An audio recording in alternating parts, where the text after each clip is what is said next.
చేరువచ్చినటువంటి దేవుని పిల్లలైన మీ అందరికీ మన ప్రభువును రక్షకుడైన యేసుక్రీస్తు వారి పేరిట అందరికి కూడా వందనాలండి. అందరికి కూడా వందనాలు.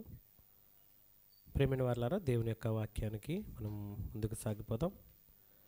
మనము నిర్గమకాండములో రాయబడినటువంటి బలులను గూర్చి ఆలోచన చేస్తూ ముందుకు వెళ్తున్నాం. మా బయట ఉన్న పిల్లలు లోపలికి రండి. హే, కమ్ ఇన్ సైడ్. ఇటు రండి, రావాలి లోపలికి. బయట నుంటే బయటికి ఇంటికి వెళ్ళిపోండి. అలా కూర్చోండి అందరూ. ప్రియమైన వారలారా, దేవుని యొక్క వాక్యాన్ని మనము జాగ్రత్తగా ఆలోచన చేస్తూ ముందుకు వెళదాం. లైవ్ అయితే మరి డిస్కనెక్ట్ అయింది కరెంట్ లేకపోవడం వలన. కానీ మీరు మాత్రం చాలా జాగ్రత్తగా వినండి. మధ్యలో డిస్టర్బెన్స్ లేకుండా ఉంటే మరలా దీన్ని అప్లోడ్ చేసినప్పుడు మాకు పెద్ద పని లేకుండా ఉంటుంది, ఈజీగా అయిపోద్ది. ఓకే, ఈరోజు మనము 5వ బలిని గురించి మనం ఆలోచన చేయబోతూ ఉన్నాం. ఎన్నో బలిది? 5వ బలి. మొదటి 4 బలులు ఒకసారి మనం రిమైండ్ చేసుకుందామా? మొదటి బలి దహన బలి, రెండోది, మూడవది, 4వది, ఇప్పుడు అపరాధ పరిహారార్థ బలి. ఈరోజు మనము ఈ 5వ బలిని గురించి మనము ఆలోచన చేయబోతూ ఉన్నాం. ఇది అపరాధ పరిహారార్థ బలి. ఇలాంటి సందర్భాలు చాలా ఇంకా బైబిల్ గ్రంథంలో, ఈ తోరా అనబడినటువంటి గ్రంథంలో వ్రాయబడి ఉన్నాయి. అంటే తోరా అనగానే పంచకాండములు అని అర్థం. యూదుల కొరకు దేవుడు, లేదా ప్రపంచ మానవాళి కొరకు దేవుడు రాయించినటువంటి ధర్మశాస్త్రం. మొట్టమొదటిగా అప్పటికి ఏ దేశానికి కూడా సరైనటువంటి చట్టాలు లేవు. అలా లేనటువంటి పరిస్థితుల్లో మనిషి పాపం చేస్తే దేవుణ్ణి శాంతింప చేయడం ఎలా, పాపాలను విడిచిపెట్టి దేవుని దగ్గర రావడం ఎలా అనేటువంటి ఒక ప్రత్యేకమైనటువంటి కార్యక్రమమే బలి అనబడినటువంటి కార్యక్రమం. అంటే దేవుని యొక్క ఆలోచన ఒకటే, ఎప్పుడు మనిషి దేవునితో ఏమై ఉండాలి? కనెక్ట్ అయి ఉండాలి. మనిషి దేవునికి దగ్గరగా ఉండాలి. మనిషి దేవునితో పాటుగా ఉండాలి. ఇలా ఉండాలనేటువంటి ఆలోచన కలిగి ఉన్నాడు కనుకనే దేవుడు ఈ బలి అనేటువంటి ప్రస్తావనను తీసుకుని వచ్చారు. లేకపోతే వాళ్ళే పోతారులే, వాళ్ళ కర్మ, వాళ్ళు చేస్తే నాకేంటి అని ఊరుకున్నాడు అనుకోండి, ఇలాంటి ఆల్టర్నేటివ్ వేస్ని దేవుడు ఇవ్వాల్సినటువంటి అవసరత లేదు. కానీ మనము చనిపోకూడదని, మనము పాడైపోకూడదని, మన పాపంలోకి వెళ్ళిపోకూడదని మనందరినీ ప్రేమించి ఇచ్చినటువంటి ఆల్టర్నేటివ్ వేస్ ఇవి ఒకప్పుడివి. ప్రియమైన వారలారా, ఈరోజు మనము ఈ 5వ బలిని గురించి మనం ఆలోచన చేయబోతూ ఉన్నాము. ఇది అపరాధ పరిహారార్థ బలి. అంటే అపరాధమునకు పరిహారము చేయాలి. అపరాధమునకు ఏం చేయాలి? అపరాధాలకు పరిహారం చేయాలి. అపరాధములంటే పోయిన వారం మనం నేర్చుకున్నాం పాప పరిహారార్థ బలి. దానిలో తెలిసి తెలియక ఎవరైనా అపరాధం చేస్తే దానికి పాప పరిహారార్థ బలి. ఇప్పుడు తెలిసి చేసిన వాటికి అది అపరాధం. తెలిసి చేస్తే ఏమవుతుంది? అపరాధం. కాబట్టి తెలిసి చేసినటువంటి దానికి అపరాధ పరిహారార్థ బలి. ఈ బలిని గురించి ఈరోజు మనం ఆలోచన చేయబోతూ ఉన్నాము. మనము నిర్గమకాండాన్ని ఆలోచిస్తున్నాము, కానీ లేవీకాండంలో రాయబడినటువంటి బలులను గురించి విచారించాల్సి వస్తుంది. కారణం ఏంటి చెప్పండి? ప్రత్యక్ష గుడారంలో జరగాల్సినటువంటి 5 ప్రాముఖ్యమైన బలుల గురించి ఆలోచిస్తున్నాం కాబట్టి ఇక్కడికి వచ్చింది. దీని తర్వాత నెక్స్ట్ వీక్ నుండి మనకు మరలా నిర్గమకాండంలోకి వచ్చేస్తాము. ఆ నిర్గమకాండంలో హోరేబులో దూడ గురించి ఆలోచన చేయబోతున్నాం. అక్కడి నుంచి మళ్ళీ కంటిన్యూ అవుతుంది జర్నీ. ఆ తర్వాత లేవీకాండానికి వచ్చేసరికి 1, 2, 3, 4, 5 అధ్యాయాలు స్కిప్ అయిపోతాయి. ఎందుకంటే ఈ 5 బలులను గురించి 5 అధ్యాయాల్లో మ్యాక్సిమం ఏమైపోతాయి? వెళ్ళిపోతాయి. తర్వాత లేవీకాండం 6, 7 అధ్యాయాల దగ్గర నుంచి మనకు ప్రారంభమైపోద్ది. గమనించాలి విషయాన్ని. తర్వాత ఇప్పుడు మనము ఈ సందర్భాన్ని మనం ఆలోచన చేద్దాం. లేవియకాండము 5వ అధ్యాయము 15వ వచనాన్ని మనం చూద్దాం. ఇదే సందర్భాలు మనకు నిర్గమకాండంలో ఉంటాయి, అన్నింట్లో ఉంటాయి. కానీ లేవీలు చేయాల్సినటువంటి కార్యక్రమాలు కనుక వీళ్ళు ఏ విధంగా చేయాలి, ఏమేమి చేయాలన్న దాని గురించి కొన్ని స్పష్టమైనటువంటి విషయాలను ఇక్కడ చెబుతూ ఉన్నాడు. 15వ వచనం నుండి మనం చూద్దాం. 15వ వచనం, యెహోవాకు ఒకడు పరిశుద్ధమైన వాటి విషయంలో పొరపాటున పాపం చేసిన ఎడ్ల తాను చేసిన అపరాధమునకు నీవు ఏర్పరచు వెల చొప్పున పరిశుద్ధమైన తులముల విలువగల నిర్దోషమైనటువంటి పొట్టేలును మందలో నుండి అపరాధ పరిహారార్థ బలిగా యెహోవా యొద్దకు తీసుకొని రావాలను. అపరాధ పరిహారార్థ బలిగా దేనిని తీసుకొని రావాలి చెప్పాలి? దేన్ని తీసుకొని రావాలి? పరిశుద్ధమైన దాని విషయంలో తాను చేసిన పాపము వలన నష్టమునిచ్చుకొని దానితో 5వ వంతు యాజకులకు ఇయ్యవలెను. ఆ యాజకులు అపరాధ పరిహారార్థ బలియగు పొట్టేల వలన అతని నిమిత్తం ప్రాయశ్చిత్తము చేయగా అతనికి క్షమాపణ కలుగును. అంటే ఇప్పుడు 2 సందర్భాలు మీకు అర్థమై ఇందులో. ఇక్కడ మొదటి సందర్భం ఏంటంటే, ఒక వ్యక్తి దేవుని యొక్క ఆలయం విషయంలో కానీ, పరిశుద్ధమైనటువంటి సామాగ్రి విషయంలో కానీ, పరిశుద్ధమైన వాటి విషయంలో ఏ విషయంలోనైనా సరే అపరాధి అయితే దానికి ఏం కావాలి? ఇప్పుడు అపరాధ పరిహారార్థ బలి కావాలి. దీనిని అర్పించడానికి జంతువు పరిశుద్ధమైనటువంటి బరువు ఉన్నటువంటి, అంటే ఎగ్జాక్ట్గా కొంత బరువు ఉన్నటువంటి వెల కలిగినటువంటి లేదా వెండి కానివ్వండి, బంగారంతో కానివ్వండి కొనడానికి ఎంతైతే వెల వస్తుందో ఒక నియమం ఉంది వాళ్ళకి. ఇంత వెలనుంది. ఆ వెలతో కొనబడేటువంటి తూకము సంబంధించినటువంటి వెండికి లేదా బంగారంకి సరిపడాటువంటి వాల్యూ కలిగినటువంటి ఒక పొట్టేలను ఏం చేసుకురావాలి? తీసుకొని రావాలి. తీసుకొని వచ్చిన తర్వాత యాజకుడు దానిని ఏం చేస్తాడంటే అతి పరిశుద్ధ స్థలానికి మరి సమీపంలో ఉన్నటువంటి పరిశుద్ధ స్థలానికి సమీపంలో ఉన్నటువంటి బలిపీఠం మీద దాన్ని అర్పించి అతని నిమిత్తము ఏం చేస్తాడు? అతను ప్రాయశ్చిత్తం చేస్తాడు. అలా చేయడం వలన దేవుడు ఆ వ్యక్తిని ఏం చేస్తారు? క్షమిస్తారు అని రాయబడింది. అంటే ప్రియమైన వారలారా, నేను ఈ మాటలో లేదా ఈ బలిని గురించి ఎందుకు చెప్పాలనుకుంటున్నానంటే, పరిశుద్ధమైన వాటి విషయంలో అపరాధము, పరిశుద్ధమైన వాటి విషయంలో అపరాధము, అన్నిటికంటే పరిశుద్ధమైనది ప్రభువైన యేసు రక్తం. ఏంటది? ప్రభువైన యేసు రక్తం. దానిని మించినటువంటి పరిశుద్ధమైనది ఏమీ లేదు. దాని తర్వాత మనము దేవుని యొక్క మాటలు కానివ్వండి, తర్వాత ప్రభువైన యేసుక్రీస్తు వారి యొక్క నామం అంటే ఏదైనా ఇంకా ఆయనలోనికి వస్తాయి. తర్వాత మన మందిరం కానివ్వండి, తర్వాత మనము ఈ యొక్క వస్తువులు కానివ్వండి, ఇవన్నీ కూడా దేవుని యొక్క సన్నిధిలో దేవుని కొరకు వినియోగిస్తున్నాం కాబట్టి వీటిని కూడా మనం ఏమనుకుంటామో పరిశుద్ధమైనవి అనుకుంటాం. ఎందుకు కారణం అంటే వీటి ద్వారా మనం మంచి సంగీతాన్ని తీస్తున్నాం, వీటి ద్వారా మంచి మ్యూజిక్ను వాయిస్తున్నాం. దేని కొరకు? దేవునిని స్తుతించుట కొరకు. అలా దేవుని స్తుతించేటప్పుడు కూడా ఆ కాలంలో ఎవరు పడితే వాళ్ళు పాటలు పాడడానికి లేదు, ఎవరు పడితే వాళ్ళు వాయిద్యాలు వాయించడానికి లేదు, ఎవరు పడితే వాళ్ళు ఏదో నేర్చుకున్నానులే నేను వచ్చేస్తాను పాడేస్తాను అనడానికి లేదు. జాగ్రత్తగా ప్రాక్టీస్ చేయాలి. ఇంటి దగ్గర ముందు గుంపుగా ప్రాక్టీస్ చేసి ఆ గుంపులో కోరస్ పాడేవాళ్ళు, ప్రధాన గాయకుడు, గాయకులు, వాయిద్యములు ఏ వాయిద్యం మీద అది పాడాలి. అందుకే తంతి వాయిద్యముల మీద పాడదగిన కీర్తన అని రాయబడి ఉంటుంది కీర్తనల పైన చిన్న చిన్న అక్షరాల్లో. ఏంటి వాయిద్యములు, ఏ వాయిద్యములతో ఆ పాట పాడాలో కూడా అక్కడ రాశారు. ఇప్పుడు చూడండి, స్కేల్స్ అంటారు.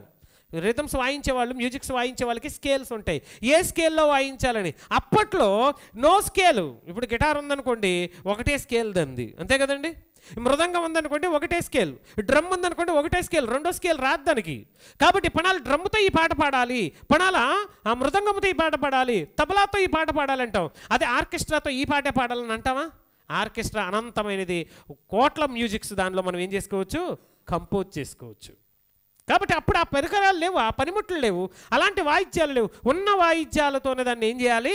వాయించాలి. ఇప్పుడు పాడేటప్పుడు ప్రియమైన వారలారా, దేవుని యొక్క ఆత్మపూర్ణులైన వారు మాత్రమే వచ్చి ఏం చేసేవారు? పాడేవారు. దేవుని యొక్క ఆత్మపూర్ణులైన వారు మాత్రమే వాయిద్యాలు వాయించేవారు.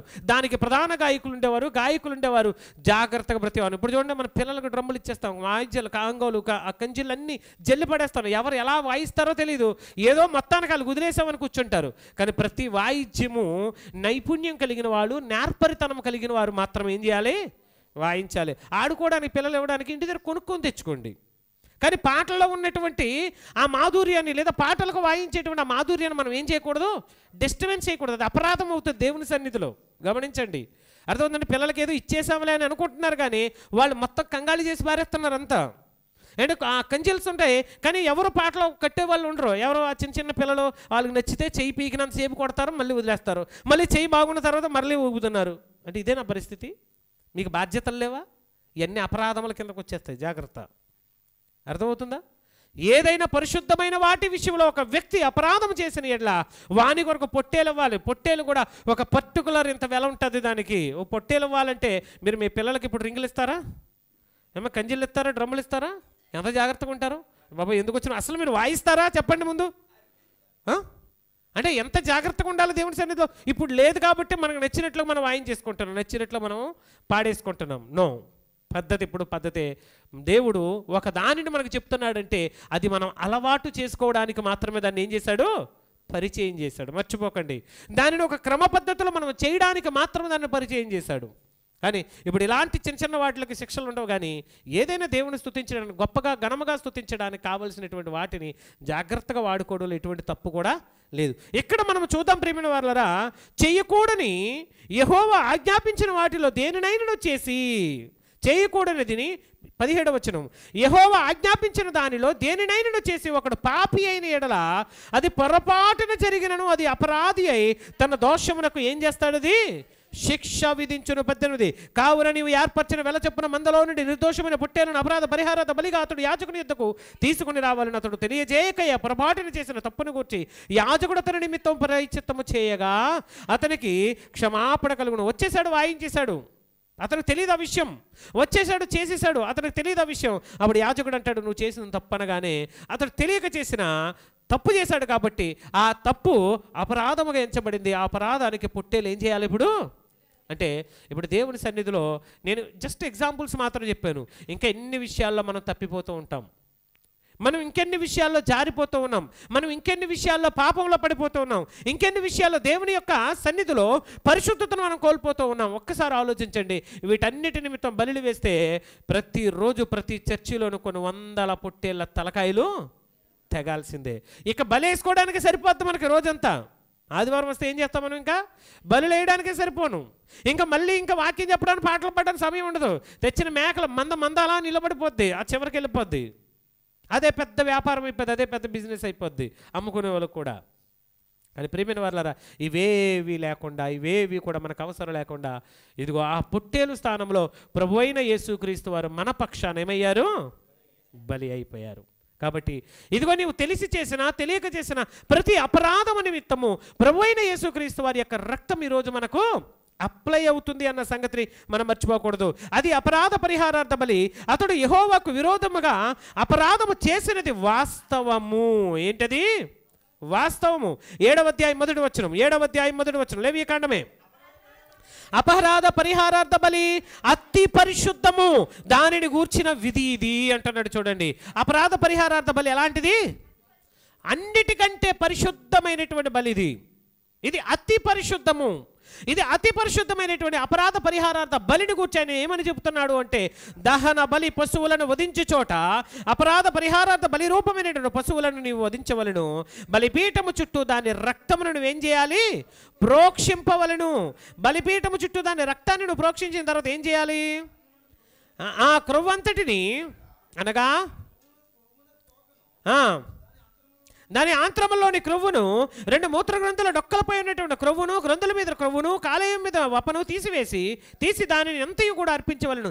యాజకుడు యెహోవాకు హోమముగా బలిపీఠం మీద వాటిని దహించవలను.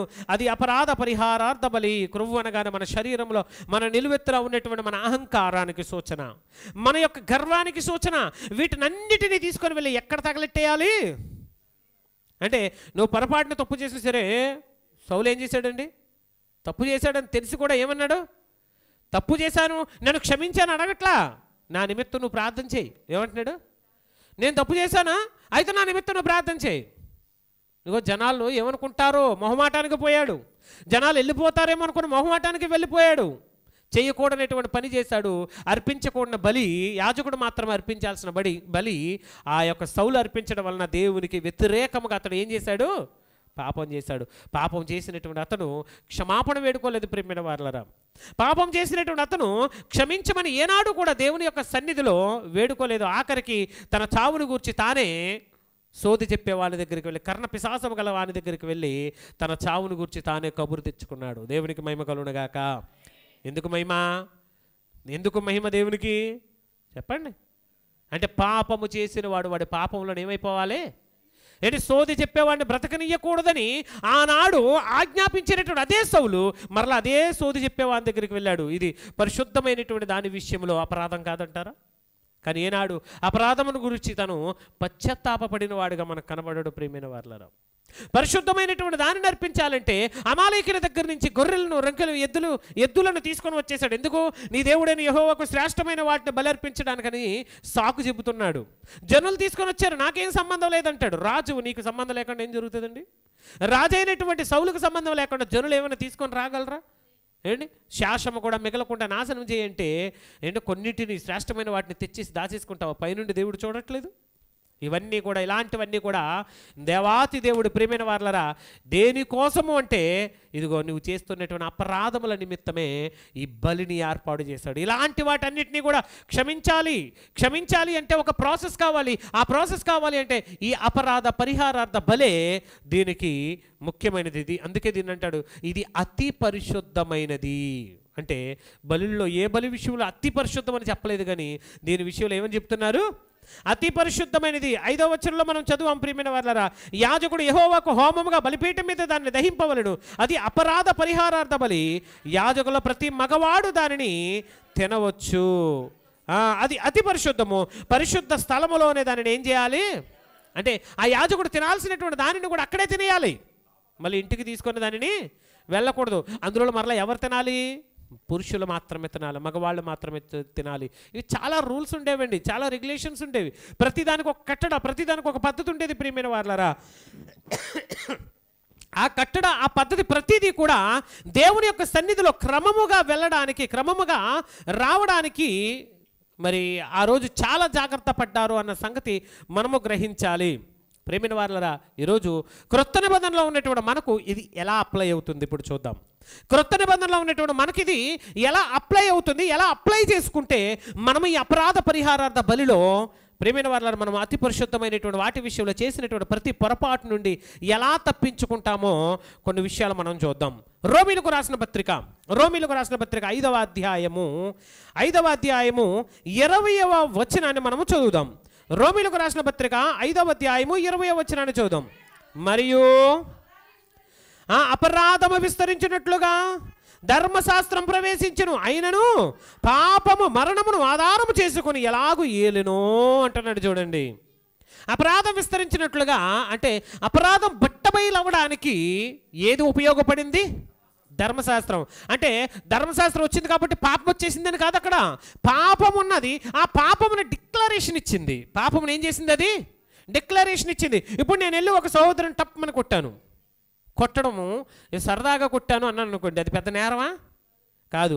సీరియస్గానే కొట్టాను అనుకోండి, అతగాడు సీరియస్గా తీసుకోకపోతే అది నేరము కాదు. ఎప్పుడైతే కొట్టినందుకు శిక్ష ఉంది అని మన యొక్క ఇండియన్ పీనల్ కోడ్లో రాయబడి ఉందో దీని ప్రకారం వెళ్ళి కేసు పెట్టాడు అనుకోండి, ఇప్పుడు నా మీద ఏమవుతుంది? ఎందుకు? చట్టం ఉంది కాబట్టి ఇదేమైంది? కేసు అయింది. అప్పుడు పోలీసుడు అంటాడు, నాయన చట్టం ఉంది, దీన్ని కేసుగా రాసుకోవచ్చు అని రాసేస్తాడు. దానికి ఒక లాయర్ పెట్టుకోమంటాడు. ఎందుకు కొట్టాడో దానికి ఎక్స్ప్లెనేషన్ అవ్వాలి, క్షమాపణ వేడుకోవాలి, నా మనోభావాలు దెబ్బతిన్నాయి అని మనోడు ఏం చేస్తాడు? అక్కడ కేసు పెడతాడు. ఇప్పుడు దానికి అసలు చట్టమే లేదనుకోండి, అరే ఇలా కొట్టుకున్న దానికి కూడా చట్టాలు లేవురా, అలాంటి ఏ కేసు చట్టాలో తెలియదురా, వెళ్ళిపో అన్నాడు అనుకోండి, అక్కడ ధర్మశాస్త్రం అనగా చట్టం లేకపోవడం వలన అది పాపంగా ఏం చేయబడలేదు, నిరూపించబడలేదు. అంటే కొట్టడం అనేది అలాగే ఉంది, కానీ దాన్ని రూపించేటువంటి చట్టం అనేది లేదు. అందుకే అపరాధం విస్తరించినట్లుగా ధర్మశాస్త్రం ధర్మశాస్త్రం ఎందుకు వచ్చిందంటే అపరాధం ఎక్కడెక్కడ ఉందో, అపరాధం ఎక్కడెక్కడ కనబడుతుందో దానిని చూపించినట్లుగా అని అర్థం. అది ఇక్కడ అంతే తప్ప విస్తరించడం అంటే ధర్మశాస్త్రం వచ్చిన తర్వాత అపరాధం విస్తరిస్తే మరి అలాంటి ధర్మశాస్త్రంలో ఉపయోగం ఏంటి? పనికిరాంది కదా. అప్పుడు ఇది దీనివల్ల మనకు పాపం వచ్చేస్తే పనికిరాంది అయిపోద్ది కదా. ఇది అట్లనరాదు ప్రేమైన వారలారా, అట్లనరాదు. ఎందుకు వచ్చింది అంటే పాపము మరణమును ఆధారం చేసుకొని ఎలాగూ ఏలెనో అంటున్నాడు. చూడండి, పాపము మరణమును ఆధారం చేసుకొని ఎలాగూ ఏలెనో అలాగే నిత్య జీవము కలుగుటకై నీతి ద్వారా కృపయు ప్రభువైన యేసుక్రీస్తు మూలముగా ఏలు నిమిత్తము పాపం ఎక్కడ విస్తరించును అక్కడ కృప, అంటే పాపమున్న చోటే మారాలని దేవుని యొక్క కృప కూడా. అంటే ఏ అపరాధము ద్వారా అయితే మనిషి పాప అయిపోతున్నాడో ప్రభువైన యేసుక్రీస్తు వారు అక్కడ వెయిట్ చేస్తున్నాడు. వాని అపరాధములో నుండి ఏం చేయాలి? ఇప్పుడు విడిపించాలి అని. దేవునికి స్తోత్రం కలుగునుగాక. ఏంటి సౌలు విషయమే ఆలోచన చేశాడు దేవుడు. నేను విసర్జించిన సౌలు నిమిత్తం నువ్వు ఎంతకాలం ప్రార్థిస్తావు సమూయేలు, లేచి నీ తైలపు కొమ్మను తీసుకొని పోయి యెషీ కుమారుడైనటువంటి దావీదును అభిషేకించన్నాడు. అప్పటి వరకు ఆలోచించాడు, అవకాశం ఇచ్చాడు. కానీ ఏ అవకాశాన్ని కూడా సౌలు ఏం చేసుకోలేదు, వినియోగించుకోలేదు. అపరాధం వెంబడే అపరాధం, పాపం వెంబడే పాపం చేస్తూనే ఉన్నాడు. రాజుగా చేయకూడనటువంటి ప్రతి కార్యములోనూ కూడా అతడు తప్పిపోయాడు. ప్రియమైన వారలారా, ధర్మశాస్త్రాన్ని పాటించాల్సినటువంటి రాజు ధర్మశాస్త్రానికి వ్యతిరేకంగా జీవించడం మొదలుపెట్టాడు. వీటన్నిటిని మీరు ఒక్కసారి మీరు మనసులో పెట్టుకుంటే ప్రియమైన వారలారా, ఈ అపరాధ పరిహారార్థ బలి ఆ రోజు ఎంత ప్రాముఖ్యమైనదో మీకు అర్థమవుద్ది. ఏంటి ఈ అపరాధ పరిహారార్థ బలి ఎంత ముఖ్యమైనదో ఆ రోజు మీకు అర్థమవుద్ది. ఒకసారి మీరు దావీదు సంగతి ఆలోచన చేయండి. దావీదు నా ఇష్టానుసారుడైన మనుషుడు అన్నాడు. నాకు తెలిసి బైబిల్ గ్రంథంలో అందరికంటే ఎక్కువ మందిని చంపింది దావీదే. తెలుసా మీకు? సంసోను కంటే 10 రెట్లు చంపేశాడండి దావీదు. ఒక్క మాటలో చెప్పాలంటే దేవుడు అన్నట్టు నీ చేతులంతా కూడా ఏమైపోయాయి, రక్తముతో. ఎక్కడికి వెళితే అక్కడ ఒక జాతిని చంపేసేవాడు. ఎక్కడికి వెళ్తే అక్కడ 10,000 మంది, 15,000 మంది, 20,000 మంది, 40,000 మంది కత్తివాతన హతము చేసేవాడు. ఎంతమందిని చంపాడు చెప్పండి. కానీ దావీదు ప్రతి విషయంలోనూ కూడా, తను చేసే ప్రతి అపరాధం విషయంలోనూ కూడా దేవుని దగ్గర ఏం చేసేవాడు, కావాలని చెప్పింది కాదు. ఒక జనాంగాన్ని రక్షించడానికి అప్పుడున్నటువంటి యుద్ధనీతి అలాంటిది, అప్పుడున్నటువంటి పరిస్థితులు అలాంటివి. ఒకరినొకరు రక్షించుకోవాలి అంటే యుద్ధం చేయాల్సిందే, పక్కోడిని చంపాల్సిందే. లేదనుకోండి నీ జాతి ఉనికిలోనికి లేకుండా. ఎందుకంటే మృగపు లక్షణాలు ఒకప్పుడు. మనిషికి ఏ లక్షణాలండి? ఒక జంతువు ప్రాణాన్ని కాపాడుకోవడానికి మరో జంతువుని ఏం చేయాలి, చంపాలి. ఇది చంపేటప్పుడు ఇది డిఫెండ్ చేసుకోవాలి, తప్పదు మరి. లేదంటే తన జాతి ఏమైపోద్ది, అంతరించిపోతుంది. తన యొక్క జాతి అంతరించిపోయింది అనుకోండి, ఈ జాతికి కూడా ఏముండదు, ఆహారము ఉండదు. మొత్తం ఫుడ్ సైకిల్ అంతా కూడా ఏమైపోద్ది, కొలాప్స్ అయిపోద్ది. మనిషికి ఆహారం ఉండదు. ఏంటి మన ఈగలు, దోమలు, పురుగులు, మిడతలు, ఏంటి ఆ బొద్దింకలు, తేనెటీగలు, ఇవన్నీ ఉన్నాయి చూసారు పురుగులు. ఏంటి వీటన్నిటి వలన కూడా మనము ఆహారం తినగలుగుతున్నాం. తెలుసా మీకు? నమ్ముతారా మీరు? అయితే వాటి వలన ఆహారం తింటున్నామా? అవును. ఇవన్నీ ఏంటి తెలుసా, ఒక ఫుడ్ సైకిల్లో ఉన్నటువంటి ఒక భాగం ఇవి. ఒక చెట్టు మీదకి ఇంకొక చెట్టు మీదకి ఎగిరినప్పుడు అవి ఒక మొక్క మీదకి ఇంకొక మొక్క మీదకి వెళ్ళినప్పుడు అవి పరపరాగ సంపర్కమని, స్వపరాగ సంపర్కమని, సంపర్కం జరిగి మన గింజలు వచ్చి, విత్తనాలు వచ్చి, కాయలు వచ్చి, పువ్వులు వచ్చి, ఇవన్నీ వచ్చి మనకు ఆహారం పెడుతున్నాయి. అంటే శాస్త్రవేత్తల పరిశోధనలు తేలిందేంటో తెలుసా, తేనెటీగలు అంతరించిపోతున్నాయి. రాబోతున్న దినాల్లో ప్రపంచానికి ఫుడ్ షార్టేజ్ రాబోతుంది. తేనెటీగలు అంతరించిపోతే ఏం షార్టేజ్ వస్తుందట? ఫుడ్ ఉండదు. తేనెటీగలను చంపామనుకోండి భోజనం ఉండదు మనకి. కారణం ఏంటంటే ఎక్కువ శాతం పంటలు క్షేమంగా పండడానికి, చెట్లు పూయడానికి, కాయలు కాయడానికి కారణము ఈ యొక్క పురుగులే. వీటిని చంపడానికి ఈరోజు పెస్టిసైడ్స్, పురుగుల మందులు వేస్తున్నారు. అదే పువ్వుల మీదకు వచ్చి వాలినటువంటి తేనెటీగ ఆ పువ్వు మీద ఉన్నటువంటి పెస్టిసైడ్ వలన ఆ తేనెటీగ చనిపోతుంది. అలా చనిపోవడం వల్ల వాటి సంతతి తగ్గిపోతుంది. దీనివలన మనిషికి ఏమైపోద్ది? ఇప్పుడు మీకు చెప్పాను కదా లాస్ట్ టైము చైనా వాళ్ళు ఏం చేశారండి, పిచ్చుకలను చంపేయడానికి ఒక ఆజ్ఞ ఇచ్చారు. చెప్పాను కదా మీకు. పురుగులు తినేటువంటి పిచ్చుకలు పురుగులు తినగా వాటి యొక్క సంతాన వృద్ధి అయిపోయింది. సంతాన వృద్ధి అయిపోయిన తర్వాత అదే పిచ్చుకలు వెళ్ళి ఇప్పుడు పంటలు పాడు చేస్తున్నాయని గవర్నమెంట్ ఏమన్నారంటే దొరికినట్లుగా చంపేసేయండి అన్నాడు. మొత్తం పిచ్చుకలు చంపేసరికి చైనా ప్రాంతం అంతా భయంకరమైనటువంటి కరువు 100 సంవత్సరాలు వచ్చిందండి. ఎన్ని సంవత్సరాలు? పురుగులు తినడానికి ఉన్నాయి, అంతే కదండి. మరి వీటిని నువ్వు చంపేసావు అనుకోండి, నీకు ఈకో సిస్టమ్ అంతా ఏమైపోయింది, ఇక్కడ డిస్టర్బెన్స్ అయిపోయింది. ఫుడ్ లేదు, కరువులోకి వెళ్ళిపోయింది చైనా దేశం అంతా కూడా. అందుకే ప్రకృతిలో ఉండే ప్రతీదీ కూడా ఇంపార్టెంటే, ప్రతీదీ కూడా మనకు అవసరమే ప్రియమైన వారలారా. కానీ దేవుని యొక్క మాట చొప్పున, దేవుని యొక్క ఆజ్ఞ చొప్పున మనం చేయాల్సిన ప్రతీదీ కూడా మనం చెయ్యకపోతే మనం అపరాధంలో ఏమైపోతాం, పడిపోతాం. మనం అపరాధంలో పడిపోతాం, మన పాపంలో పడిపోతాం. అలా అపరాధంలోను పాపంలో మనం పడిపోకుండా ఉండాలి అంటే ప్రియమైన వారలారా, ప్రభువైన యేసుక్రీస్తు వారి ద్వారా విస్తరిస్తున్నటువంటి కృపకు మనం సమీపముగా ఉండాలి. దేవునికి మహిమ కలుగును గాక. అందుకే యాకోబు రాసిన పత్రికలో ఒక మాట అంటాడు. 4వ అధ్యాయం 17వ వచనాన్ని చూడండి. యాకోబు రాసిన పత్రిక 4వ అధ్యాయము 17వ వచనాన్ని మనం చూద్దాం. మేలైనది చేయనెరిగియు అలాగూ చేయని వానికి ఏం కలుగుతుంది? ఇదిగో ఇది తప్పు, ఇది మంచి, ఇది చేస్తేనే మేలు, ఇది చేస్తే కీడు అని తెలిసి కూడా నువ్వు చేయకపోతే నీకేం కలుగుతుంది? పాపం. ఇప్పుడు నీవు ద్వేషిస్తున్నటువంటి నీ శత్రువు లేదా నీకంటే ఇష్టం లేనటువంటి ఒక వ్యక్తి ఆపదలో ఉన్నాడు, నువ్వు చూసావు, లేదా ఆ వస్తువుకు ఆ వ్యక్తికి సంబంధించినటువంటి ఒక జంతువు గోతులో పడిపోయింది, ఆ యొక్క వ్యక్తికి సంబంధించినటువంటి ఒక గొర్రె గోతులో పడిపోయింది. ఆ వ్యక్తి మీద ఉన్నటువంటి కోపంతో నువ్వు ఆ గొర్రెని ఏం చేయకూడదు, వదిలేసిపోకూడదు. నువ్వేం చేయాలి, దానిని తీసి నీ శత్రువుగా నువ్వు ఎవరినైతే భావిస్తున్నావో వానికి దానిని ఏం చేయాలి, అప్పగించాలి. ఇలా చేయడం మేలైనది. ఇలా చేయడం ఏంటది? ఒకవేళ మేలైనది చేయనెరిగి అలాగూ చేయకపోతే నీకేం కలుగుతుంది అక్కడ? నీవు కోపగించుకున్నావు, ఓకే, గొర్రెందుకు పాపం చేసింది నీ ఎడల? ఏం చేయలేదు కదా. అది ఆపదలో ఉన్నప్పుడు నువ్వు రక్షించావనుకో, దానిని మానవత్వం అంటారు. ఆ మానవత్వంలోంచి దైవత్వం అనేది బయటకు వస్తుంది. ప్రియమైన వారలారా, ఇదిగో అలాగూ నువ్వు చేయకూడదు. మేలైనది చేయనెరిగి పనాలది చేస్తే మేలను తెలిసి కూడా నువ్వు చేయకపోతే అది ఏంటంటున్నాడు? పాపము అంటుంది వాక్యం. దేవునికి మహిమ కలుగును గాక. కాబట్టి ప్రియమైన వారలారా, ఏది మేలో, ఏది చెయ్యాలో, ఏది చేయకూడదు. చాలామంది చూడండి, చర్చిలో ఉన్నటువంటి వస్తువులు పట్టుకెళ్ళి ఇష్టానుసారంగా పాడేస్తున్నారు. బాధ్యతలు ఉన్నాయి మీకు? అంటే ఇదే పాత నిబంధన అయితే మీరు ఏం చేయాలో తెలుసా? తీసుకెళ్తున్న ప్రతిసారి ఒక గొర్రెని తెచ్చేవాళ్ళు ఇక్కడికి. ఎలా ఉంటుంది అప్పుడు? ఒక వస్తువు తీసుకెళ్ళి వాడేసి పడేసిన తర్వాత పడేసిన వస్తువు ఇవ్వాలి, మళ్ళీ కొత్త వస్తువు కూడా కొనివ్వాలి. పనిష్మెంట్, పెనాల్టీ అంటారు దీన్ని. మీకు అర్థమవుతుందా? అంటే ఇలాంటి విషయాల్లో ఎన్ని అపరాధాలు చేస్తుంటాం మనం, ఎన్ని పాపాలు చేస్తుంటాం. ఏంటి, ఒక వస్తువు ఇలా పెడితే ఉండదండి. పోయిన వారం బ్యాటరీలతో కట్టెక్కడ పెట్టాను, కనబడలేదు. అది 12 బ్యాటరీలు మైకుల కోసం తెచ్చిపెట్టాను ఇక్కడ. జంపు ఏమైంది అది? అంటే పిల్లలు ఫోన్ తెచ్చారనుకోండి, పోనీ తల్లిదండ్రులైనా తెచ్చిస్తారా? ఎవరు? అంటే ఏంటి, ఏదో పోయిందిలే, ఏదో ఒకటిలే. నిర్లక్ష్యం వద్దు. దేవుని విషయంలో ఏదైనా, ఏ వస్తువైనా ఇది బాధ్యతగా ఉండాలి. దేవుణ్ణి ఆరాధించడానికి కావలసినటువంటి వస్తువులు అవి మనం సిద్ధపరచుకున్నాం, మనమే కొనుక్కున్నాం. వాటన్నిటిని దేనికోసం కొనుక్కున్నాం అంటే ఆరాధన ఈజీగా జరగడానికి, ఆరాధన సులువుగా జరగడానికి, ఆరాధన గొప్పగా జరగడానికి. అంతే కదండి. దానిని మనం పక్కన పెట్టేస్తాం, దాన్ని మనం వదిలేస్తాం. ఇవన్నీ చిన్న చిన్న అపరాధాలు అనుకుంటాం మనం, చిన్న చిన్నవే. కానీ నిర్లక్ష్యం, ప్రియమైన వారలారా, ఇవన్నీ కూడా ఆ నిర్లక్ష్యం క్రైస్తవునికి మంచిది కాదు.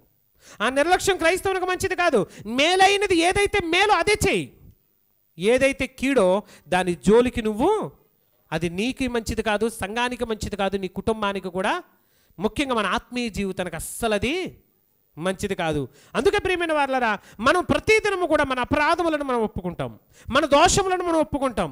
మన అపరాధముల చేత, మరి పాపముల చేత ప్రతిదినము చచ్చిపోతున్నాం. మన పాపములు ఒప్పుకోకపోతే ఇంకా చచ్చిన వారి వల్ల ఉండిపోతాం. యోహాను రాసిన మొదటి పత్రికలో అంటాడు ఒక మాట, చూడండి. యోహాను రాసిన మొదటి పత్రిక 1వ అధ్యాయం 9వ వచనాన్ని మనం చదువుదాం. యోహాను రాసిన మొదటి పత్రిక 1:9. మనం మన పాపములను ఒప్పుకొని ఎడలా, ఒప్పుకుంటేనా ఒప్పుకోకపోతేనా? ఒప్పుకుంటే. ఆయన అంటే ఎవరు? ప్రభు అయిన యేసుక్రీస్తు వారు నమ్మదగిన వాడును నీతిమంతుడు గనుక ఆయన మన పాపముల నుండి క్షమించి సమస్త దుర్నీతి నుండి మనల్ని ఏం చేస్తారు?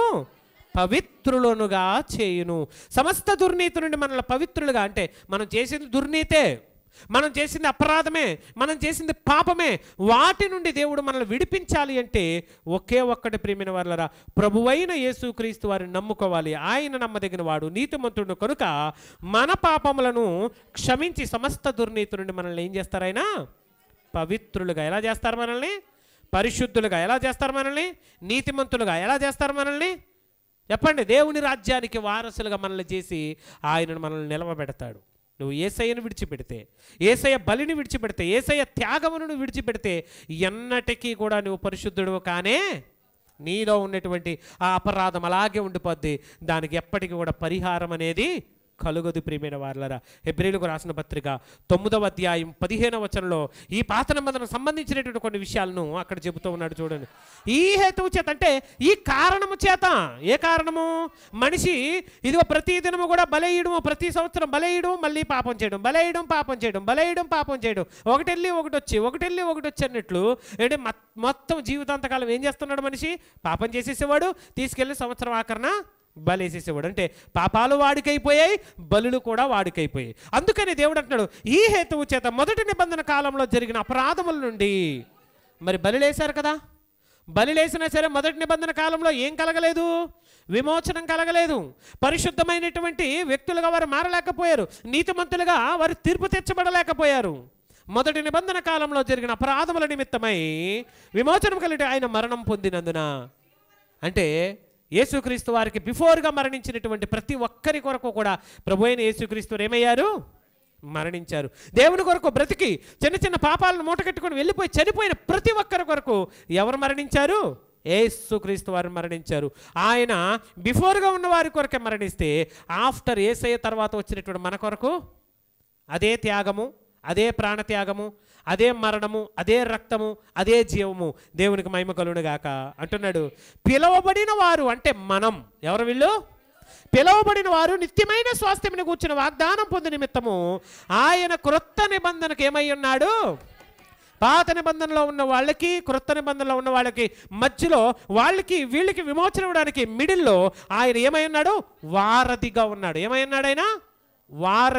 వారధిగా ఎప్పుడైతే ఉన్నాడో ఈ జనాంగం రెండు జనాంగాల్ని పట్టుకొని దేవుడు పరలోకానికి వారిని ఏం చేయాలనుకున్నాడు? చేర్చాలనుకున్నాడు. అది విషయం.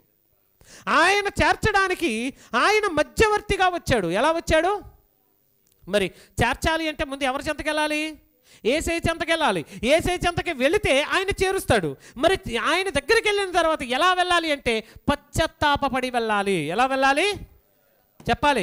మన పాపములకు మన అపరాధములకు ఏం పడాలి? మనము పశ్చాత్తాపపడాలి. ఒకవేళ నువ్వు నేను పశ్చాత్తాపపడకుండా ఆయన దగ్గరికి వెళ్ళినా ఆయన ఇంకా నీకు చాలా దూరంగా ఉంటాడు. నువ్వు అనుకుంటావు నా పక్కనే ఉన్నాడు, నేను దేవుని దగ్గరికి వెళ్ళాను అనుకుంటున్నావు. కానీ పశ్చాత్తాపం అనేది నువ్వు కలగకపోతే ప్రేమైన వారలరా నువ్వు ఇంకా చాలా దూరం ఉన్నావన్న సంగతి మర్చిపోకు. ఇర్మియా గ్రంథం 36వ అధ్యాయం 3వ వచనం చూడండి. ఇర్మియా గ్రంథము 36వ అధ్యాయము 3వ వచనాన్ని చదువుదాం ఒక్కసారి. ఇర్మియా గ్రంథము 36వ అధ్యాయం 3వ వచనం. యోధా వారికి చేయనుద్దేశించిన కీడునంతటిని గూర్చి వారి విని నేను వారి దోషమును వారి పాపమును క్షమించినట్లు. చూడండి, నీ దోషము నీ పాపము నీ యొక్క దుర్మార్గతను క్షమించినట్లు నువ్వేం చేయాలి? దుర్మార్గతను విడిచిపెట్టి పశ్చాత్తాపపడాలి. దేవునికి స్తోత్రం కలుగునుగాక. దుర్మార్గతను విడిచిపెట్టి ఏం పడాలి అంటే రిగ్రెట్ అవ్వాలి. ప్రభా నేను తప్పు చేశాను, నేను పాపం చేశాను, నేను అపరాధం చేశానని దేవుని సన్నిధిలో నువ్వేం చేయాలి? రిగ్రెట్ అవ్వాలి. ఎప్పుడైతే నువ్వు పాపానికి ప్రాయశ్చిత్తంగా పశ్చాత్తాపపడతావో ప్రభువైనటువంటి యేసుక్రీస్తు వారి యొక్క త్యాగము, ప్రభువైన యేసుక్రీస్తు వారి యొక్క కృప మనందరికీ కూడా ఏమై ఉంటుంది? తోడై ఉంటుంది. దేవునికి మహిమ కలుగునుగాక. అందుకే ప్రియమైన వారలారా యోధా వారికి చేయను ఉద్దేశించిన కీడంతటిని గూర్చి ఇదిగో నేను కీడు చేయబోతున్నాను యోధా వారికని దేవుడు సెలవివ్వగానే వెంటనే విని వాళ్ళు ఏం చేసుకున్నారు? పశ్చాత్తాపపడి వారి హృదయాలను దేవుని కొరకు ఆయత్తపరుచుకున్నారు. 18:8 అదే ఇర్మియా గ్రంథము 18వ అధ్యాయము 8వ వచనాన్ని మనం చదువుదామండి. ఏ జనమును గూర్చి నేను చెప్పి తినో ఆ జనము చెడుతనము చేయుట మానిన ఎడల నేను వారికి చేయను ఉద్దేశించిన కీడును గూర్చి ఏం పడతారట? మనము ప్రాయశ్చిత్తం పొందితే, మనము పశ్చాత్తాపపడితే ఆయన సంతాపపడతాడట. మనము క్షమించమని వేడితే మన అపరాధముల నిమిత్తం ఆయన ఏం చేస్తాడు చెప్పాలి? పశ్చాత్తాప పడతాడు. అంటే నేను చేయాలనుకునేటువంటి కీడును గూర్చి ఇంకా నేను చెయ్యను అనుకొని తన మనస్సును మార్చుకుంటాడు. ప్రేమైన వారలరా మొదట ఛాన్స్ నీదే, మొదటి అవకాశం నీదే. మొట్టమొదటిగా నువ్వు అనుకోవాలి, యేసయ్యా నీవు నన్ను క్షమించు, నేను ఇదిగో పరిశుద్ధమైనటువంటి దానికి వ్యతిరేకంగా అనేకమైనటువంటి వాటిని నేను చేసి ఉన్నాను, దయతో నన్ను క్షమించమని నువ్వు ప్రార్థించినప్పుడు ప్రియమైన వారలరా నీ ప్రతి అపరాధము నిమిత్తము ప్రతి దోషము నిమిత్తము ఆయన ఇదిగో ఆల్రెడీ బలి అయి ఉన్నాడు. కాబట్టి ఆ బలి నీకేమవుతుంది? ఇప్పుడు వెంటనే అప్లై అవుతుంది. ప్రియమైన వారలరా ఏ జనమును గూర్చి నేను చెప్పితును ఆ జనమును చెడుతనమును చేయుట మానివేసిన ఎడల నేను వారికి చేయను ఉద్దేశించిన కీడును గూర్చి ఏం పడతాను? ఏదైతే చేయాలనుకున్నానో ఆ కీడును గూర్చి నేను సంతాపపడతాను. ఏదైతే చేయాలనుకున్నానో ఆ కీడును గూర్చి నేను ప్రాయశ్చిత్తం పొందుతాననుకున్నాడు. జెఫన్యా గ్రంథం 2వ అధ్యాయం 3వ వచనంలో కూడా ఇలాంటి మాట మరొకటి చెప్తున్నాడు. చూడండి, జెఫన్యా గ్రంథము 2వ అధ్యాయం 3వ వచనం. దేశములో సాత్వికులై ఆయన న్యాయ విధులను అనుసరించు సమస్త దీనులారా ఏం వెతకాలి? ధనము కాదు వెతకాల్సింది, ఐశ్వర్యాన్ని కాదు వెతకాల్సింది, సంపదను కాదు వెతకాల్సింది, యెహోవాను వెతుకుడి. మీరు వెతికి వినయము గలవారై నీతిని అనుసరించిన ఎడల ఒకవేళ ఆయన ఉగ్రత దినమున మీరు ఏం చేయబడతారు? ఉగ్రత దినమున రాబోతున్నవాడు యేసయ్య. ఆ యేసయ్య ఉగ్రత దినాన్ని నువ్వు తాళుకొనాలి అంటే నువ్వు దాచబడాలి. ఆయన కోపాన్ని, ఆయన యొక్క ఉగ్రతను మనుషులు ఎవరో కూడా ఏం చేయలేరు? తట్టుకోలేరు ప్రియమైన వాళ్ళారా. మనుషులు ఎవరు కూడా భరించలేరు, మనుషులు ఎవరు కూడా సహించలేరు. కాబట్టి దేవుని పిల్లలమైనటువంటి మనము ఆ ఉగ్రత దినాన మనం ఏం చేయాలి? దాచబడాలి అంటే మనం మనస్సు మార్చుకోవాలి. మొదటగా ఏమంటున్నాడు ఆయన? మనస్సును మార్చుకొని వినయము కలవారై నీతిని అనుసరించిన ఎడలా, వినయము కలవారై నీతిని అంటే వాక్యానుసారముగా నీవు జీవించిన ఎడలా. ఆయన అంటున్నాడు, దేశంలో నమ్మకస్తులైన వారిని గురించి నేను ఎలాగైతే వెతుకుతున్నానో ఆ నమ్మకస్తులైన వారుగా మీరు ఉంటే ఉగ్రత దినాన నేను మిమ్మల్ని ఏం చేస్తాను? దాయుదును అంటున్నాడు. ఇర్మియా గ్రంథం 18వ అధ్యాయం 11వ వచనాన్ని కూడా మరలా చదువుదామండి. నీవు వెళ్ళి యూదా వారితో యెరూషలేము నివాసులతో ఇట్లనము, యెహోవా సెలవిచ్చిన మాట ఏదనగా, మీ మీదటికి తెచ్చుటకై నేను కీడును కల్పించుచున్నాను, మీకు విరోధముగా ఒక యోచన చేయుచున్నాను. మీరందరూ మీ దుష్ట మార్గములను విడిచి మీ మార్గములను, మీ క్రియలను చక్కపరచుకొనండి. మీకు వాగ్దానం చేస్తున్నాను, మీరు మనసు మార్చుకుంటే మిమ్మల్ని రక్షిస్తాను, లేదనుకోండి ఖచ్చితంగా నేను మిమ్మల్ని శిక్షిస్తాను. మీ పాపముల నిమిత్తమై, మీ అపరాధముల నిమిత్తమై, మీ దోషముల నిమిత్తమై మిమ్మల్ని నేను శిక్షిస్తాను అంటున్నాడు. కాబట్టి ప్రియమైన వారలారా, ఇక్కడ మనకు అర్థం కావాల్సింది ఏంటంటే, పరిశుద్ధమైన దాని విషయంలో, వాక్యం విషయంలో, పరిశుద్ధాత్మ విషయంలో, దేవుని విషయంలో నువ్వు చేసినటువంటి ప్రతి అపరాధమును, ప్రతి దోషమును నువ్వేం చేయాలి? ఇప్పుడు క్షమించమని ఒప్పుకోవాలి. ఎప్పుడైతే నువ్వు క్షమించమని వేడుకుంటావో, క్షమించమని ఒప్పుకుంటావో ప్రియమైన వారలారా, దేవుని యొక్క కృపా కాపుదల నీకు తోడుగా ఉంటుంది. నువ్వు ఒప్పుకోకపోతే దేవుని యొక్క కృప ఉండదు, కానీ పాపం ఉంటుంది. నువ్వు ఎప్పుడు ఒప్పుకుంటావా అని కృప పక్కనే ఉంటుంది. ఆ కృప నీ యొక్క పాపమును విడిచిపెట్టినప్పుడు వెంటనే నిన్ను అది ప్రేమిన వారలరా నీ యొద్దకు వస్తుంది. ఆ కృప ద్వారా నువ్వేం చేయబడతావు? రక్షించబడతావు. సంఖ్యాకాండం 5వ అధ్యాయము 6-7 వచనాలు చదువుదాం. సంఖ్యాకాండము 5వ అధ్యాయము 6-7 వచనాలు చదువుదాం.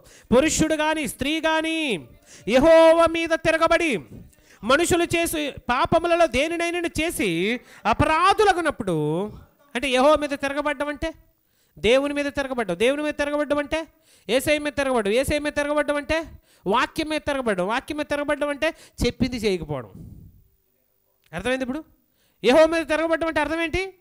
వాక్యం చెప్పింది కాకుండా వాక్యం చెప్పంది చేయడం. ఒకవేళ ఎవరైనా వాక్యం చెప్పంది చేసి యెహోవా మీద తిరగబడితే వారు తాము చేసిన పాపమును ఏం చేయాలి? మొట్టమొదటిగా ఒప్పుకోవాలి. ఏం చేయాలన్నాడు? ఫస్ట్ పాపమును ఒప్పుకొనవలెను, మరియు వారు తమ అపరాధం వలనని నష్టము సరిగానిచ్చుకొని దానిలో 5వ వంతు దానితో కలిపి ఎవరికి విరోధంగా అపరాధము చేసిన వానికి, అంటే నీవు దేవుని విషయంలో తప్పు చేసినా, నీ సహోదరుల విషయంలో తప్పు చేసినా, ఆ తప్పు విషయంలో నువ్వేం చేయాలి? అపరాధాన్ని ఇచ్చుకోవాలి అంటున్నాడు. అపరాధ రుసుము అనేది ఉంటుంది. పెనాల్టీ కానీ ఫైన్ అంటారు చూడండి, పెనాల్టీ కానీ ఫైన్. కోర్టులో చూడండి, ఇదిగో పనాల వ్యక్తి చేసినటువంటి నేరమునకు 6 నెలల జైలు శిక్ష, 10,000 రూపాయల జరిమానా అంటాడు. ఏమంటాడు జడ్జి గారు? 6 నెలల జైలు శిక్ష, 10,000 రూపాయల జరిమానా. ఇప్పుడు నువ్వేం చేయాలి? 10,000 రూపాయలు కట్టాలి, 6 నెలలు జైలు శిక్ష అనుభవించాలి. ఒకవేళ జడ్జి గారు నిన్ను క్షమిస్తే, నీ క్రియలను చూసి, నీ క్షమాపణ చూసి, నువ్వు రిగ్రెట్ అయినటువంటి మనసును చూసి వాడు పశ్చాత్తాపడుతున్నాడంటే, పశ్చాత్తాపం కంటే మించినటువంటి క్షమాపణ మరొకటే. ఒక వ్యక్తి పశ్చాత్తాపడుతున్నాడంటే తనకు తాను నిజంగా ఇంకా ఆ వ్యక్తిని ఏం చేయకూడదు. నేను చేసింది తప్పు అని ఒక వ్యక్తి పశ్చాత్తాపడుతున్నాడంటే ఆ చేసినటువంటి తప్పును మనము క్షమించాలి. లేదంటే అంతకంటే పెద్ద తప్పు మరొకటే ఉండదు. ఎందుకంటే పశ్చాత్తాపం అనేది పరలోకానికి మార్గం. ఆ వ్యక్తి పశ్చాత్తాపడినప్పుడు ఆ వ్యక్తి పరలోకానికి రూట్ క్లియర్ చేసుకున్నాడు. క్షమించకపోవడం వలన అవతల వ్యక్తి ఏం చేస్తున్నాడు? ఇప్పుడు తన మార్గాన్ని మూసేసుకున్నాడు. ఇక్కడ చదవండి మరలా అదే. వారు తాము చేసిన పాపమును ఒప్పుకోవాలి, వారు తాము అపరాధం వలన నష్టమును సరిగానిచ్చుకొని, అంటే ప్రతి అపరాధానికి ఒక నష్టం ఉంటుంది. ఆ నష్టాన్ని ఏం చేయాలి? ఇచ్చుకొని దానిలో 5వ వంతు దానితో కలిపి ఎవరికి విరోధముగా అపరాధం చేశాడో ఆ వ్యక్తికిచ్చి, నేను నీ ఎట్లా ఈ అపరాధం చేశాను, నన్ను క్షమించని ఆ వడ్డీనితో సహా ఆ వ్యక్తికిచ్చి మనం ఏం చేయాలి? ఇప్పుడు ఆ వ్యక్తి దగ్గర మనం క్షమించమని వేడుకున్నప్పుడు ప్రియమైన వారలారా, ఆ మాటలు లేదా ఆ క్షమాపణ, ఆ పశ్చాత్తాపము దేవునికి నిన్ను కనెక్ట్ చేస్తుంది. లేదనుకోండి ఈ అపరాధము అనేది అలాగే ఉండిపోద్ది. దానికి పరిహారార్థ బలి ఇక ఎన్నటికీ కూడా దొరకదు. నువ్వు పశ్చాత్తాపడినప్పుడు, నువ్వు మనసును మార్చుకున్నప్పుడు, నీ హృదయాన్ని మార్చుకున్నప్పుడు, నీ బ్రతుకును మార్చుకున్నప్పుడు, నీ జీవితం, నీ భక్తిని మార్చుకున్నప్పుడు, ప్రేమైన వారలారా, ఇదిగో లోక సంబంధమైనటువంటి ఆచారబద్ధమైనటువంటి భక్తి కాకుండా దేవుని ఎడల భయభక్తులు కలిగి, దేవుని ఎడల యథార్థతను కలిగి నిరంతరం ఆయనలో నువ్వు జీవించిన ఎడల నిరంతరం సంతోషించేటువంటి కుమారునిగా, కుమార్తెగా నీవు ఉంటావు. నిజంగా చెప్పాలంటే ప్రేమైన వారలారా, మనిషి అపాటి వాడు చెప్పండి, మానవ జీవితమే అపాటిది. ఇంతలో కనబడి అంతలో మాయమైపోయే ఆవిరి వంటి వారం, ఇంతలో కనబడి అంతలో మాయమైపోయే ఆవిరి వంటి వారు. ఏ క్షణము చనిపోతాం మనకు తెలియదు. కాబట్టి ఇదిగో కోపం, తాపం ఇవన్నీ కూడా పక్కన పెట్టి అపరాధమునకు పరిహారంగా క్రీస్తును ఆశ్రయించి, ప్రభా నేను ఏదైనా అపరాధం చేస్తుంటే నన్ను క్షమించు, నేను తెలిసి చేసిన పాపం ఇది, తెలియక ఏదైనా చేస్తుంటే దానిని కూడా క్షమించు ప్రభు అని దేవుని మనం వేడినప్పుడు, మనము చేసినటువంటి ప్రతి దానికి కూడా ఆయన మరి క్షమించి మన పాపముల నిమిత్తం ఆయన ఏమిస్తానన్నాడు? ప్రాయశ్చిత్తము అనుగ్రహిస్తాడు. కాబట్టి ఆ ప్రాయశ్చిత్తం పొందుకొని ప్రభు యొక్క రాజ్యానికి మన దగ్గరగా ఉందాం. ఇది అపరాధ పరిహారార్థ బలిని గూర్చి నాడున్నటువంటి నిబంధన, నేడు మనకున్నటువంటి నిబంధన. వీటిని మీరు జాగ్రత్తగా ఆలోచన చేసి ప్రతి ఒక్క బలిలోనూ కూడా ప్రభు అయిన యేసు క్రీస్తు వారే ప్రాముఖ్యమైనటువంటి వ్యక్తిగా ఉన్నాడు. ఆయన గొర్రెపిల్లగా, ఆయన రక్తము పరిశుద్ధ స్థలమునకును బలిపీఠమునకు చుట్టూ కూడా మనము ప్రోక్షించడము, అలాగే మన శరీరంలో ఉన్నటువంటి అవయవాల మీద ఉన్నటువంటి ప్రతి విధమైనటువంటి ఈగో, ప్రతి విధమైనటువంటి అహం, ప్రతి విధమైనటువంటి గర్వం దాన్ని తీసుకొని వెళ్ళి ఏం చేయాలి? బలిపీఠం మీద దహనం చేయాలి. అలా దహనం చేసినప్పుడే మనల్ని మనం సజీవయాగంగా దేవునికి అర్పించుకున్నప్పుడు మనం అంగీకరింపబడతాం. లేదనుకోండి అంగీకారం మనకుండదు. అందుకే యేసుక్రీస్తు వారు కూడా అంటారు కదా, మీలో ఎవరికైనా మీ సహోదరుని మీద ఏదైనాను విరోధభావం అనే ఎడ్ల ఇదిగో బలిపీఠం మీద మీ అర్పణను అర్పించేటప్పుడు మొదటగా వెళ్ళి ఆ వ్యక్తితో మీరు సమాధానం పడి వచ్చి మీ అర్పణను అర్పించుడి. లేకపోతే ఒకవేళ అలా అర్పించిన ఆ అర్పణకు ఎటువంటి విలువ, వాల్యూ ఉండదు అని వాక్యం సెలవిస్తూ ఉంది. అంటే ఎన్ని జాగ్రత్తలు మనం తీసుకోవాలి, ఎంత జాగ్రత్తగా ఉండాలో చూడండి. అందుకే ధర్మశాస్త్రం ఉంది కాబట్టి ఇవన్నీ కూడా మనకు తెలుస్తున్నాయి. లేదంటే ఇవన్నీ తెలియక మనం అందరూ ఎక్కడికి పోదుము? నరకానికి పోదు. మేలైనది చేయనెరిగియో అలాగూ చేయకపోతే మనకు పాపం విస్తరిస్తుంది. కాబట్టి మేలైనది ఏదో అది గ్రహించి దేవుని యొక్క సన్నిధిలో దానిని చేద్దామట్టి కృపాధన్యత మనకు అనుగ్రహించును గాక. ఆమేన్. ఈ 5 బలులను గూర్చి మరి వివరణ మీకు అర్థమైందని నేను అనుకుంటున్నాను. అలాగనే నెక్స్ట్ వీక్ నుంచి మరలా నిర్గమకాండం చివరి అధ్యాయాలు అనేవి ఉండిపోయి అక్కడి నుంచి మనము దీనిని వివరించుకుంటూ ముందుకు వెళదాం. కళ్ళు మూసుకొని చిన్న ప్రార్థన చేద్దాం. మహోన్నతుడైన దేవా, నీ నామానికి వందనాలు తండ్రి. ఇదిగో ఈ లైవ్ని వీక్షించేటువంటి మీ బిడ్డలు, ప్రత్యక్షంగా వినేటువంటి మీ బిడ్డలు, నాయనా మీ బిడ్డలు మీరు జ్ఞాపం చేసుకోనండి. అపరాధ పరిహారార్థ బలిగా ప్రభా మీరు ఇచ్చినటువంటి మహోన్నతమైనటువంటి కృప, క్షమాపణ తండ్రి, ఆ క్షమాపణను తండ్రి ఇదిగో మేము కలిగి మీ సన్నిధిలో ప్రభా మా సహోదరులు క్షమించే భాగ్యాన్ని దయచేయండి. పరిశుద్ధమైనటువంటి తండ్రి స్థలమునకు, పరిశుద్ధతకు తండ్రి మేము ఏదైనా భంగం కలిగించి ఉంటే, మేము ఏదైనా అపరాధం చేసి ఉంటే దయతో మమ్మల్ని క్షమించండి. మమ్మల్ని క్షమించి ప్రభా మా అపరాధముల నిమిత్తమే మీరు కార్చినటువంటి రక్తం చేత మమ్మల్ని శుద్ధి చేయమని ప్రార్థిస్తూ ఉన్నాం. ఒకవేళ తండ్రి మా సహోదరులు మేము క్షమించలేని పరిస్థితిలో ఉన్నామేమో తండ్రి, మా హృదయాలను మేము పరీక్షించుకుంటూ ఉన్నాం. ఇదిగో తండ్రి మేలైనది చేయనిరిగి అలాగూ చేయని వానికి పాపం విస్తరించున్నావు ప్రభు. అలాంటి పాపములు మేము ఉండకుండా, దురభిమాన పాపములు మేము పడిపోకుండా ప్రభు నీ కృపలో తండ్రి మమ్మల్ని తీసుకుని వెళ్ళమని ప్రార్థన చేస్తూ ఉన్నాం. లైవ్ని వీక్షించినటువంటి బిడ్డలు, వారిని వారి కుటుంబాలను, వారికి ఇచ్చినటువంటి సమస్తాన్ని మీ చేతులకు అప్పగిస్తూ ఉన్నాం. ప్రతి కుమార్తెను మీరు జ్ఞాపం చేసుకోనండి, ప్రతి కుమారుని మీరు జ్ఞాపం చేసుకోండి. వారికి ఇచ్చిన బిడ్డలు వారి చదువులు ఎందు, వారి ప్రయాణములు ఎందు, వారి ఉద్యోగములు ఎందు, వారి వ్యాపారములు ఎందు నీ కృపను తోడుగా ఉండ దయచేయమని ప్రార్థన చేస్తూ, యేసయ్యా ఇదిగో వచ్చిన సంఘాన్ని కూడా మీరు బలపరచమని దేవా, విన్న వాక్యాన్ని విడిచిపెట్టకుండా విశేషమైన జాగ్రత్తలు కలిగి హృదయమందు దాచుకునేటువంటి కృపా భాగ్యమును అనుగ్రహించమని యేసయ్య నామములో ప్రార్థన అడుగుచున్నాము తండ్రి. ఆమేన్.